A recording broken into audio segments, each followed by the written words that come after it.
is being recorded. Well, I can only assume that this is the O5 Council recording me, so what can I do for y'all? I see I have an email here. You want a quick recap of SCP-2003. Well, I would be more than happy to do that for you. SCP-2003 is an anomalous phenomenon that's related to the ongoing coal seam fire underneath Centralia, Pennsylvania. Inside SCP-2003 are humanoid entities designated SCP-2003-1 who are actively expanding the range of effect in 2003 deeper and deeper underground. Thankfully, access to SCP-2003 is naturally restricted by the ongoing coal seam fire, so all entrances, all access points are actively being restricted by fire, smoke, and toxins, so our influence over containment is relatively small. Inside SCP-2003 are instances of humanoid entities that we have designated SCP-2003-1. They look like just regular humans, which to me is pretty tragic, but you're not here asking for my emotion, you're asking for information. 2003-1 entities still experience pain, as evidenced by the reactions to the ongoing fire. However, it seems that all 2003-1 entities are in a constant state of unrelenting pain, irregardless of their current state. It's hard for us to actually test, because none of us can get down there to really test this, but whatever. There are approximately 5,000 to 6,000 2003-1 entities currently observed by us right now, and new entities are spontaneously materialized in ways that we still have not been able to identify. We've done our best to explore SCP-2003 using heat-resistant drones and micro-excavation equipment, and as of our current understanding, SCP-2003 is divided into 7 layers, described in the following. Layer 1, 0 to 15 meters beneath the surface. Surface vents emit smoke, toxins, and gases into the atmosphere. Below, combustion zones sustain the fire. Layer A, being nearest to the surface, remains least affected by SCP-2003. Most original infrastructure has burned away, leaving only steel supports intact. Within shaft C30-1, the collapsed tunnel, the first SCP-2003-1 entities are first observed. A large combustion zone rages at the entrance. While local supports have charred away, the shaft is held up by a mass of SCP-2003-1 entities crushed between the ceiling and floor, estimated to be in the hundreds, congealing into a 46-meter blockage.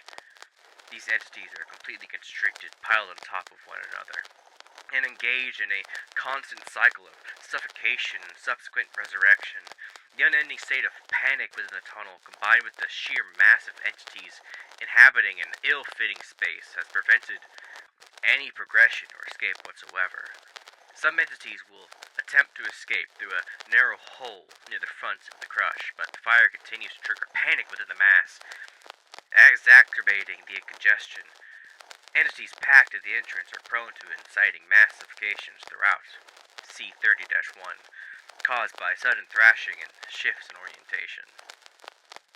Layer B, 15 to 43 meters beneath the surface. Beyond the crush at C30-1, several shafts converge at the mine's former hub, a spacious administrative center for Centralia's laborers. Scorched remnants of collection depots, storehouses, and repair terminals are the last remains of Layer B's infrastructure. Tunnels, elevators, and rails remain, though the collapse has severed them from the surface. SCP-2003-1 entities attempt to use these paths in an escape efforts to Layer 1, all of which are futile, forming minor crushes at several access points. Layer B's spaciousness has allowed the fire to spread wildly, with vast areas completely overwhelmed by flames. Massive combustion zones, especially near mineral veins and processing areas, reach over 800 degrees Celsius. This has not prevented a significant portion of SCP-2003-1 entities from attempting to progress through the layer, though some becoming discouraged during their initial incineration. As awareness of the crushes and impossibility of escape becomes undeniable, many 2003-1 entities escape and deeper into the mine. Layer C, 44 to 48 meters beneath the surface. The smallest documented layer, an on-site hospital intended for use by Centralia's laborers remains. Due to its particular position within the collapsed service tunnel, it has managed to avoid incineration. Approximately 150 SCP-2003-1 entities presently occupy this structure. Small, unstable factions compete for dwindling resources, usually blunt objects or tunneling gear found within the three-story building. These micro-tribes dissolve and reform constantly, as entities incessantly harm one another. Although SCP-2003-1 entities do not require sustenance, it is believed that the sensation of hunger remains. The freedom from the constant presence of flames has allowed the majority of entities within Layer C to engage in cannibalism. Entire corridors of the hospital are now dominated by singular instances that hoard resources and prey on weaker instances until they're consumed by another instance or tribe themselves. The regenerative effects do not cease upon consumption. Ingested SCP-2003-1 matter remains active, growing and reassembling inside its host. This is giving the majority of SCP-2003-1 within Layer C distended, grotesque appearances, and in some cases has hindered their function completely through physical incapacitation. Layer D, 48 to 62 meters beneath the surface.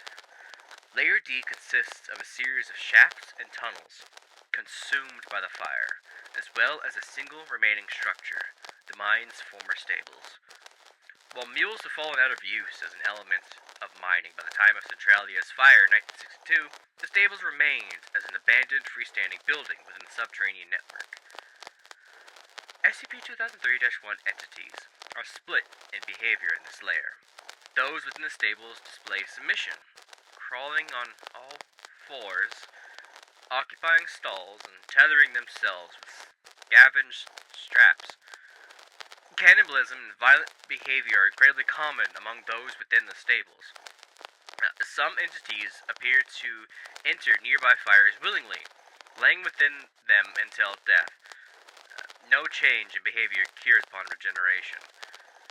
Other entities remain upright, actively searching the tunnels for tools, marking paths downward, and returning to the stables in silence. Occasionally a gesture to those within the stalls. Most do not react. Oh my god. Layer E, 62 to 154 meters beneath the surface. Holy crap. The largest section of SCP-2003. It comprises 25 interconnected tunnels in various states of operation and convergence. The majority of SCP-2003-1 are housed in this layer. With the fire concentrated in the upper strata, Layer E is defined by absolute darkness and massive deposits of unaccumulated ash and soot. Entities in this layer exhibit reclusive but exploratory behavior compared to those in other layers. While violence and cannibalism still occur, they are largely limited to entities with direct contact due to the absence of light. Most entities in Layer E will hide themselves from others, using the cover of darkness to obfuscate themselves from potentially predatory instances. Some entities, when not hiding or feeding, attempt to navigate the tunnels of Layer E. These instances display a significant impulse to tunnel downwards, and in some cases have been observed to originate from as far up as Layer B. Centralia's mine has reached an approximate depth of 90 meters before its closure. Any subsequent depth has been realized through unknown means. Layer F, 155 to 160 meters beneath the surface. Layer F consists of a chapel constructed in the style of a Protestant church. Floor maps of the Centralium mine originally placed it in the central hub between the general store and the on-site hospital. It is not known how the structure escaped this locality. Several 2003-1 instances have occupied this chapel, exhibiting notable passive traits and at times reverent behavior. Violence, cannibalism, and conflict are rare. When they do occur, the offending entity is punished through collective retaliation. Signs of a fledgling culture emerging from Layer F have been observed, with entities engaged in collective chanting, dancing, and apparent meditation. Occasionally, they will leave the chapel to gather coal, which is then added to a growing pile of ore at the building center. The purpose of this ritual is still undetermined. And finally, Layer G, 160 to 200 plus meters beneath the surface. The deepest section of SCP-2003 is occupied by isolated entities who continuously tunnel downward using scavenged equipment. This behavior is believed to stem from a compulsion to find alternate routes of escape. Some entities have been tracked back to as high as Layer B. SCP-2003-1 within Layer G will irregularly abandon this task, opting instead to excavate crevices suitable for long-term rest. They then bury themselves, entering a semi-hibernative state, motionless but conscious, where they remain entombed indefinitely. Entities within the deepest portions of Layer G continue tunneling. That is the limit of what we know about SCP-2003. If the Council will allow me, I see I'm still being recorded, so I assume this is a yes. What this shows, to me personally, is the horrifying lack of limits that the human spirit has to live. Despite the fact that escape from this literal hellhole is impossible, SCP-2003-1 entities continue to try, and those deep enough will instead leave and attempt to create new life in the middle of all of this. I do not know the purpose of why you have me recap this SCP today, Council, but I do believe that its use for us as an organization is high. If the human spirit is strong enough to survive the depths that SCP-2003 reaches, maybe there's hope that no matter what we face the Foundation, the human spirit will push on regardless. Thank you for your time, O5 Council. This is Dr. Fern, signing off.